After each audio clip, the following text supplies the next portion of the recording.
ओम नमः शिवाय। जय भोलेनाथ।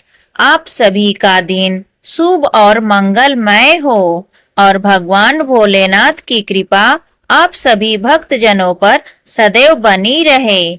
आज सुनिए सोमवार व्रत की कथा एवं आरती। आज सावन का दूसरा सोमवार है और इस पावन दिन पर भगवान शिव की पूजा का विशेष महत्व होता है। हिंदू धर्म में सावन का महीना बेहद पवित्र माना जाता है और इस दौरान पड़ने वाले हर सोमवार का विशेष महत्व होता है।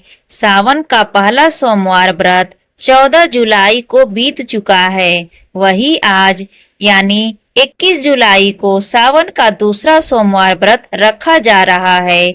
इस दिन भक्त भगवान शिव और माता पार्वती की विधि पूर्वक पूजा अर्चना करेंगे और व्रत रखकर भगवान शिव का जलाभिषेक करेंगे। धार्मिक मान्यताओं के अनुसार इस दिन शिव शक्ति की आराधना करने से जीवन में सुख शांति और समृद्धि आती है। तो आइए सुनते हैं सावन सोमवार की व्रत कथा। पौराणिक कथा के अनुसार एक साहूकार हर दिन सूर्योदय से पहले उठकर गांव के शिव मंदिर में जल चढ़ाने जाया करता था। वह बेहद साधारण जीवन जीता था, लेकिन उसका शिव जी से प्रति अटूट विश्वास था। उसके घर में सब कुछ था, लेकिन संतान का सुख नहीं था। वह वर्षों से भगवान शिव से संतान प्राप्ति की प्रार्थना करता रहता था। एक दिन माता पार्वती ने शिव जी से कहा, नाथ, यह भक्त प्रतिदिन आपकी भक्ति में लीन रहता है, बिना किसी दिखावे के, केवल श्रद्धा से। इसकी आंखों में मैंने वर्षों से एक ही प्रार्थना देखी है। भगवान शिव मुस्कुराए और बोले, हे पार्वती, यह सत्य है कि यह मेरा प्रिय भक्त है, लेकिन इसके भाग्य में संतान सुख नहीं लिखा गया है। यह उसी वियोग में दुखी रहता है। माता पार्वती कहती हैं कि हे ईश्वर, यह भक्त आपके प्रति समर्पित है, इसे पुत्र का वरदान दीजिए। तब भगवान शिव ने कहा कि हे पार्वती, यह सत्य है कि यह भक्त अत्यंत श्रद्धालु है, परंतु इसके भाग्य में संतान योग्य नहीं है, और यदि मैं इसे पुत्र प्रदान भी करता हूँ तो वह केवल 12 वर्ष तक ही जीवित रहेगा। यह सुनने के बाद भी माता पार्वती ने कहा कि हे प्रभु, यदि भक्ति निष्फल हो तो लोग ईश्वर से आस ही क्यों रखें? आपके नाम का स्मरण करने वाले को यदि कृपा न मिले तो फिर श्रद्धा व्यर्थ है। माता के विनम्र और बारंबार आग्रह को देखकर भोलेनाथ प्रसन्न हुए और बोले, तथास्तु, इस साहूकार को पुत्र की प्राप्ति होगी, लेकिन वह बालक केवल 12 वर्ष तक ही जीवित रहेगा। साहूकार यह सब बातें मंदिर में छिपकर सुन रहा था, इसलिए उसे न तो खुशी हुई और न ही दुख। वह पहले की ही तरह प्रतिदिन मंदिर जाकर भगवान शिव की पूजा और सेवा करता रहा, जैसे कुछ हुआ ही नहीं हो। कुछ समय बाद साहूकार की पत्नी गर्भवती हुई। पूरे घर में उत्सव का माहौल बन गया। 9वें महीने में एक सुंदर तेजस्वी बालक ने जन्म लिया। पूरे परिवार में खूब खुशियां मनाया गया, लेकिन साहूकार शांत रहा। उसने किसी से भी बालक की 12 वर्ष की आयु की सीमा का जिक्र नहीं किया। वह जानता था कि यह वरदान ईश्वर की मर्जी से है और जो होना है वही होकर रहेगा। बस उनसे बालक का पालन पोषण पूर्ण श्रद्धा और स्नेह से करना जारी रखा। जब पुत्र 12 वर्ष का हुआ तो शिक्षा के लिए उसे वाराणसी भेजने का निश्चय हुआ। व्यापारी ने पुत्र के मामा को बुलाया और कहा कि पुत्र को शिक्षा प्राप्त करने के लिए वाराणसी छोड़ आओ। लड़का अपने मामा के साथ शिक्षा प्राप्त करने के लिए चल दिया। रास्ते में जहाँ भी मामा और भांजा रात्रि विश्राम के लिए ठहरते वहीं यज्ञ कराते और ब्राह्मणों को भोजन कराते थे।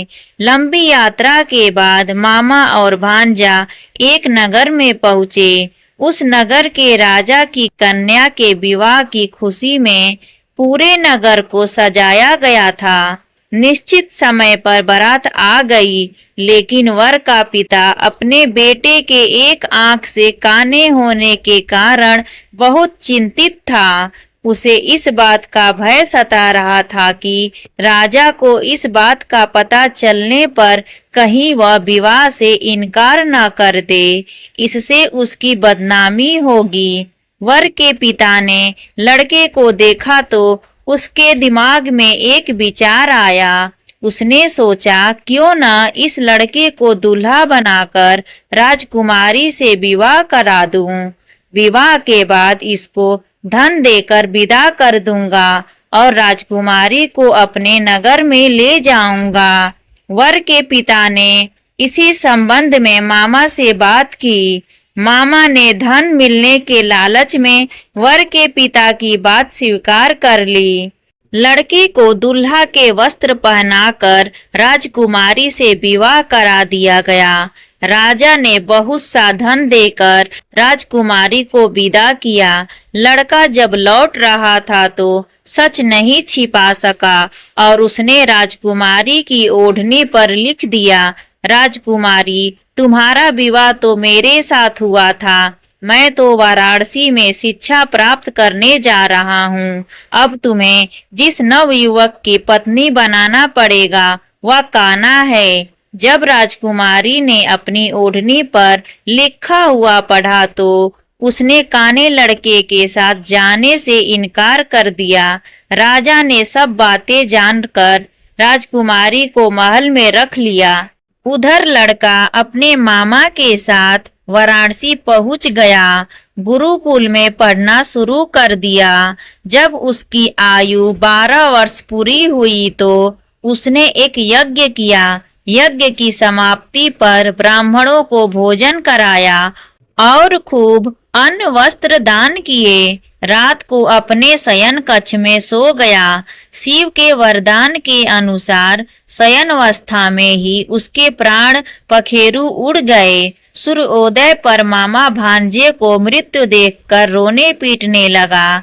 आसपास के लोग भी एकत्र होकर दुख प्रकट करने लगे।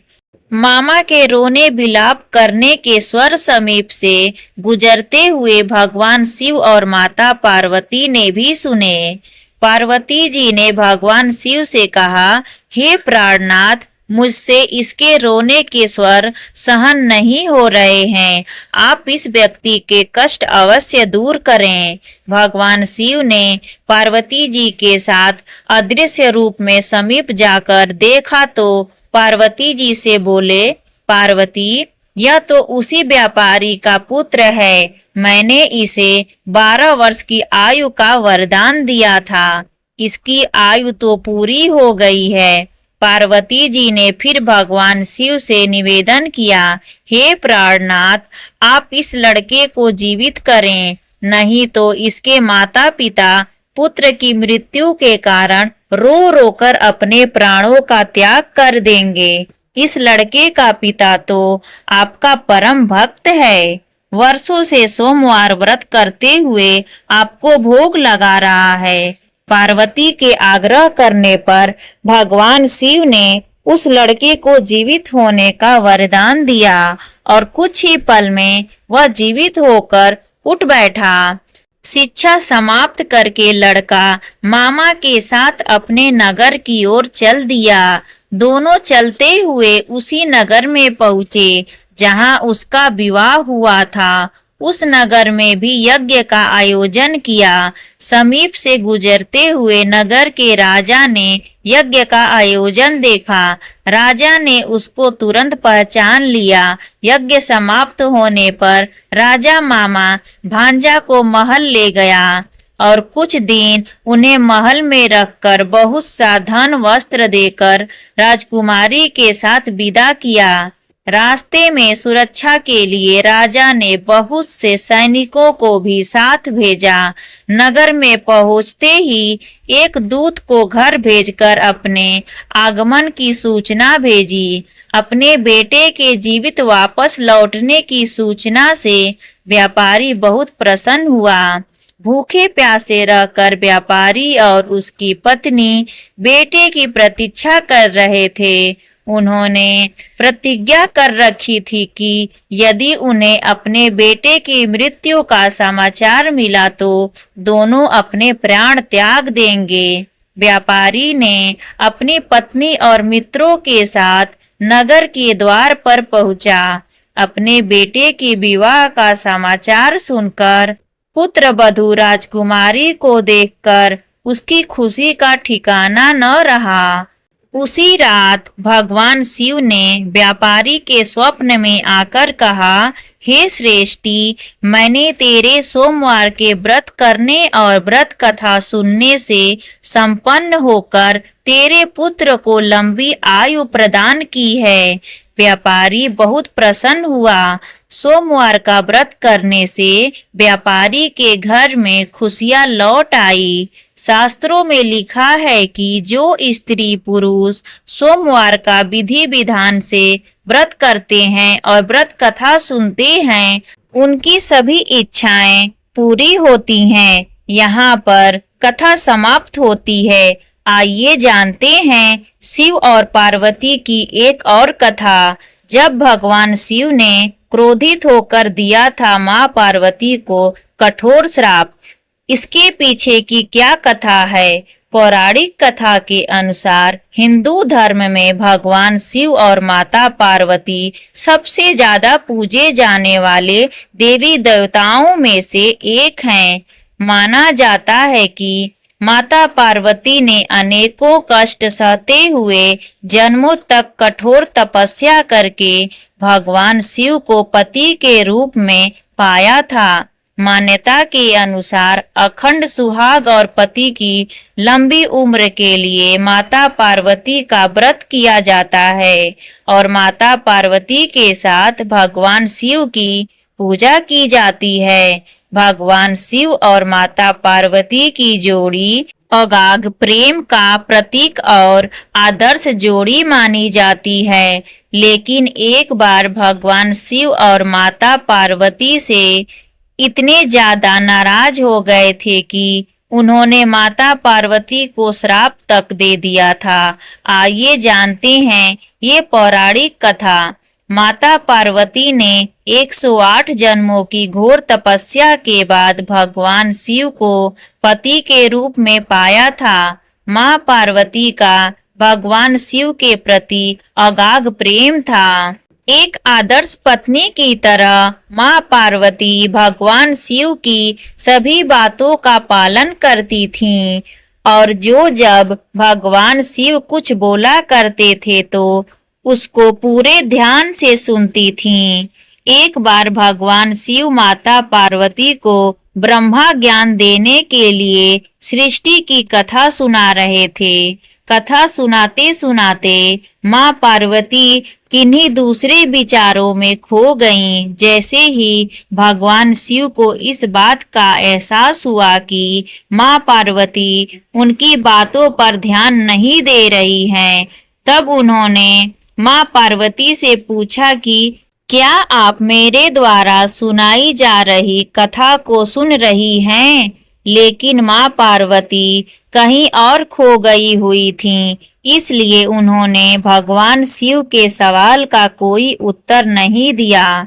कुछ समय बाद जब माँ पार्वती का अपने विचारों से ध्यान भंग हुआ और वे अपनी दुनिया में वापस लौटी, तब भगवान शिव ने क्रोधित होते हुए माँ पार्वती से कहा कि अपने ब्रह्मा ज्ञान का अनादर किया है।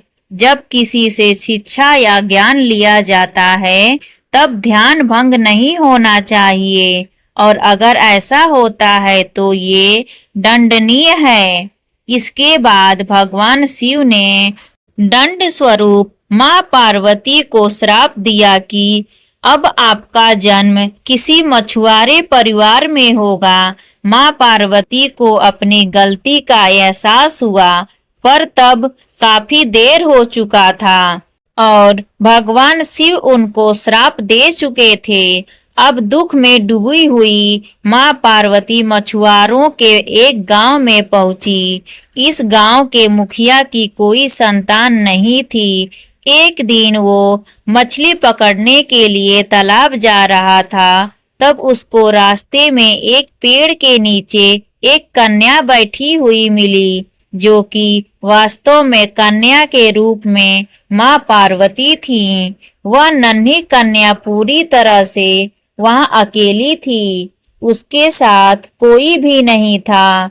तब मछुआरे ने इस घटना को प्रभु की कृपा समझा और उस नन्ही कन्या को अपने साथ घर ले आया। माँ पार्वती उसी घर में कन्या के रूप में रहने लगी। इस तरह माँ पार्वती को अपना एक जन्म भगवान शिव के श्राप के कारण मछुआरे के घर में काटना पड़ा। प्रेम से बोलिए भगवान शिव और माता पार्वती की जय। अब सुनिए सोमवार व्रत की शिव जी की आरती। जय शिव ओमकारा, जय शिव ओमकारा, ब्रह्मा विष्णु सदा शिव, ब्रह्मा विष्णु सदा शिव, अर्धाणी धारा। जय शिव ओमकारा, एकानन चतुरानन पंचानन राजे, हंसानन गरुड़ासन, हंसानन गरुड़ासन, वर्षावाहन साजय। जय शिव ओमकारा, जय शिव ओमकारा, दो भुज चारु चतुर्भुज, दस भुज अति सोहे, तीनों रूप निखरता, तीनों रूप निखरता, त्रिभुवन जन मोहे। जय शिव ओमकारा, जय शिव ओमकारा, अक्षय माला वन माला, मुंड माला धारी, त्रिपुरारी कंसारी वर माला धारो।